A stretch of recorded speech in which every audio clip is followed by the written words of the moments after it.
Hello বন্ধুরা, চলে এসেছি আরও একটা নতুন মুভি এক্সপ্লেনিং ভিডিও নিয়ে। আজকে আমি এক্সপ্লেন করব গ্রেভ অফ দ্য ফায়ারফ্লাইজ মুভিটিকে।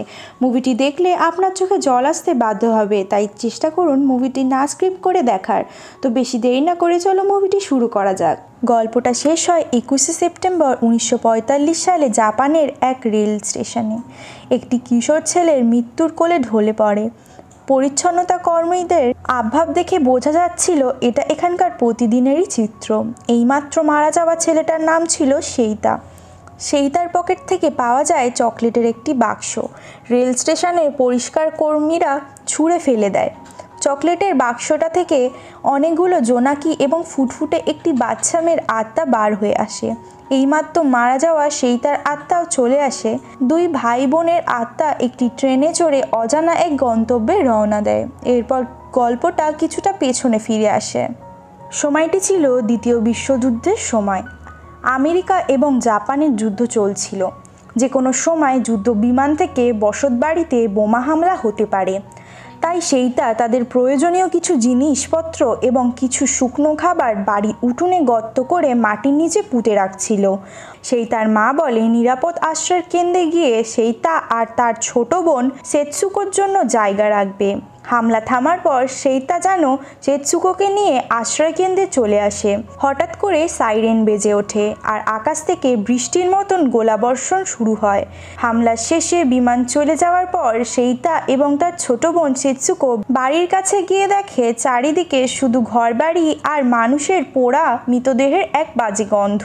এর কিছুক্ষণ পর জাপানি আর্মি একজন লোক ঘোষণা করে পাশেই একটি স্কুলে আহতদের জন্য প্রাথমিক চিকিৎসার ব্যবস্থা করা হয়েছে। সেখানে গিয়ে সেইতা তার পরিচিত একজন ব্যক্তির মাধ্যমে জানতে পারে আশ্রয় কেন্দ্রে আসার সময় সেইতার মা বোমা হামলায় বাজেভাবে আহত হয়েছে।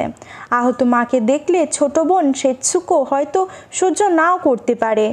তাই সেইতা ছোট বোন সেতসুকোকে সেই পরিচিতর কাছে দিয়ে আর সেইতা একাই তার মাকে দেখতে যায়। কিন্তু এতক্ষণে সেইতার মা দুনিয়া থেকে চলে গিয়েছেন। কর্তব্যরত ডাক্তার মৃতদেহ থেকে পাওয়া একটি আংটি সেইতার হাতে তুলে দিয়ে তার দায়িত্ব শেষ করেন। চারিদিকে যুদ্ধের গরম অবস্থা। সারি সারি মৃতদেহে হাসপাতাল ভরে যায়। এত মৃতদেহ রাখার জায়গা নেই, তাই হাসপাতালের কর্তৃপক্ষ পরের দিন অন্যান্য লাশের সাথে সেইতার মায়ের দেহ পুড়িয়ে ফেলে। সেইতার বাবা একজন নেভির অফিসার ছিলেন, তাই সেইতাকে তার আন্টির বাড়িতে যাওয়ার ব্যবস্থা ফ্রিতে করে দেওয়া হয়। দরজা খোলার পর সেতসুকো মনে করে মা এসেছে। অবুঝ সেতসুকো কিছুক্ষণ পর পর মায়ের কথা জিজ্ঞাসা করে, আর জিজ্ঞাসা করবেই বা না কেন। ঘন্টা দুয়েক আগে অবুঝ মেয়েটা মমতাময়ী মায়ের কাছেই তো ছিল। সেইতা ভেবে পাচ্ছিল না তার আদরের ছোট বোনকে কিভাবে বলবে তার মা এই দুনিয়াতে নেই। অনেক ভেবেচিন্তে জবাব দেয়, মা এখন অসুস্থ। পরের দিন সকালে সেইতা তাদের বাড়ি গিয়ে ধ্বংসস্তূপ সরিয়ে উঠোনে পুঁতে রাখা তার ছোট বোনের জন্য চকলেট, প্রয়োজনীয় জিনিসপত্র, খাবার এবং তার মায়ের শেষ চিহ্ন কিছু কাপড় নিয়ে আসে। খাবারগুলো দেখে সেই তার আন্টি খুব খুশি হয়, কারণ যুদ্ধের সময় দুর্ভিক্ষের খাবার যেন কোটি টাকার চেয়ে অনেক দামি। কথার মাঝে আন্টি জিজ্ঞাসা করে সেই তার মা শরীর এখন কেমন আছে, সুস্থ হতে আর কতদিন সময় লাগবে। কোনো কিছু না লুকিয়ে সেইতা বলে দেয় তার মা সেদিন হাসপাতালেই মারা গেছেন। আন্টির বাড়িতে প্রথম কিছুদিন ভালো কাটালেও সেই তার বাড়ি থেকে আনা চাল ফুরিয়ে যাওয়ার পরে মিষ্টি কথা বলা আন্টির ব্যবহার বদলাতে শুরু করে। আর আস্তে আস্তে দিন দিন ধরে খাবারের পরিমাণও কমতে থাকে। ঘরের সবাই পেট ভরে খেলেও সেইতা ও তার বোন সেতসুকো অনাহারে দিন কাটে। একদিন আন্টি সেইতাকে বলে এইভাবে বসিয়ে বসিয়ে খাবার দেওয়া তার পক্ষে সম্ভব না। সারাদিন ঘরে শুয়ে বসে না থেকে সেইতা বাইরে গিয়ে যেন কোনো কাজকর্ম করে আর চাল কিনে আনে। আন্টির বলা কথাগুলোর মানে ছোট সেতসুকো না বুঝলেও সেইতা এতটুকু বুঝে গেছে তার আন্টি এখন তাদের সহ্য করতে পারছে না। ছোট বোনের মন খারাপ দেখে সেইতা সেতসুকোকে বাইরে ঘুরতে নিয়ে যায়। সেইতা ছোট বোনকে একটা চকলেট বার করে খাওয়ায়। ছোট্ট এক টুকরো চকলেট শেঠচুকুকে এই মুহূর্তে কতটা খুশি এনে দিয়েছিল তা বলে বোঝানো সম্ভব নয়। অনাহারে আরও বেশ কিছুটা দিন পার হয়ে যায়। একদিন আন্টি সেইতারের কাছে মায়ের কাপড়গুলো চায় যাতে কাপড়গুলো বিক্রি করে চাল কিনে আনতে পারে, কিন্তু ছোট শেঠচুকু তার মায়ের গন্ধমাখা শেষ চিহ্ন কাপড়গুলো দিতে চায় না। অনেক চেষ্টা করেও শেঠচুকু মায়ের কাপড়গুলো রক্ষা করতে পারে না। মায়ের কাপড় বিক্রির টাকায় চাল কিনে আনা হলেও দুমুঠো ভাত এই ছেলে মেয়ে দুটোর কপালে জোটেনি। তাই সেইতা ছোট বোনকে সাথে নিয়ে ব্যাংকে চলে যায়, কারণ সেইতার মা জীবিত অবস্থায় তাদের জন্য কিছু টাকা জমা রেখে দিয়েছিল। ব্যাংক থেকে 7,000 টাকা তুলে নিজেদের খাবার আলাদাভাবে রান্না করার জন্য সেইতা একটা উনুন, কিছু চাল আর তরি তরকারি কিনে আনে। আজ অনেক দিন পরে এই দুটি ছেলে মেয়ে দুটো পেট পুড়ে খাবার খাবে। রাতের বেলায় ঘুমার মধ্যে ছোট শেঠচুকু চিৎকার করে কেঁদে ওঠে। কান্নার আওয়াজে পাশের রুম থেকে আন্টি এসে বলে, তোমাদের জন্য কি আমরা একটু ঠিক করে ঘুমাতেও পারবো না? তোমরা অন্য কোনো আত্মীয়র বাড়ি চলে যাও না কেন? শেঠচুকুর কান্না থামানোর জন্য সেইতা তাকে বাইরে ঘুরতে নিয়ে আসে। হঠাৎ করে সাইরেন বেজে ওঠে। আমেরিকান বিমান হামলা চালায়। বাঁচার জন্য সেইতা ছোট বোনকে নিয়ে একটি ব্রিজের নিচে ফাঁকা জায়গায় আশ্রয় নেয়।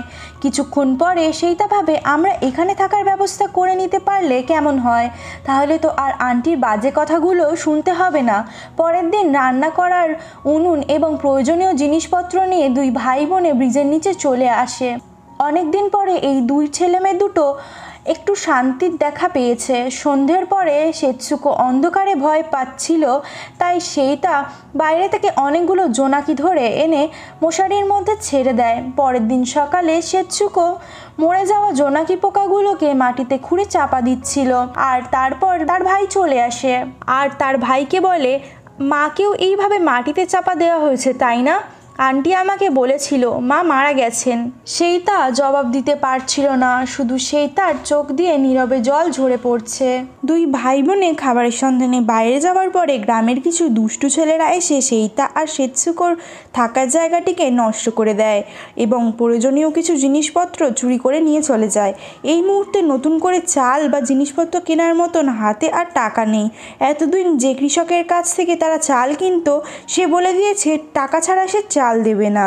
এমন সময় হঠাৎ করে সাইরেন বেজে ওঠে এবং বিমান হামলা হয়। তাই সেইতা আর শেঠচুকু পাশেরই একটা টমেটোর বাগানে লুকিয়ে পড়ে। বাগান থেকে পেট ভরে টমেটো খায় আর পরে খাওয়ার জন্য দুই ভাই বোনে আরও কিছু টমেটো সতে করে নিয়ে আসে। বহুদিন যাবত ঠিক মতন পেট ভরে খাবার খেতে পায় না তারা, এবং অপরিষ্কার স্থানে দীর্ঘদিন বসবাস করায় ছোট শেঠচুকুর ডায়রিয়া আর চরম রোগ দেখা দিয়েছে। অভুক্ত ছোট বোনের জন্য কিছু খাবার জোগাড় করার জন্য সে কৃষকের চাষের জমি থেকে কিছু আখ এবং আলু চুরি করতে গিয়েছিল এবং সেখানে সে ধরা পড়ে যায়। কৃষক সেইতাকে অমানবিকভাবে মারধর করা শুরু করে দেয়। সেইতা বারবার ক্ষমা চাইছিল, কিন্তু কৃষক সেইতাকে অনেক মারধর করে। মারতে মারতে পুলিশের কাছে নিয়ে যায়। এত পরিমাণে মারধর করা হয়েছিল যে সেইতাকে দেখে পুলিশেরও মায়া হয়। কৃষক চলে যাওয়ার পরে পুলিশ সেইতাকে ছেড়ে দেয়, কারণ পুলিশ অফিসার জানতো যুদ্ধের সময় নীতি আর বাক্যে পেট ভরে না। থানা থেকে বের হয়ে সেইতা দেখে ছোট্ট বোন শেঠচুকু এতক্ষণ ভাইকে বাঁচানোর জন্য পেছনে ছুটতে ছুটতে থানা পর্যন্ত এসে পড়েছে।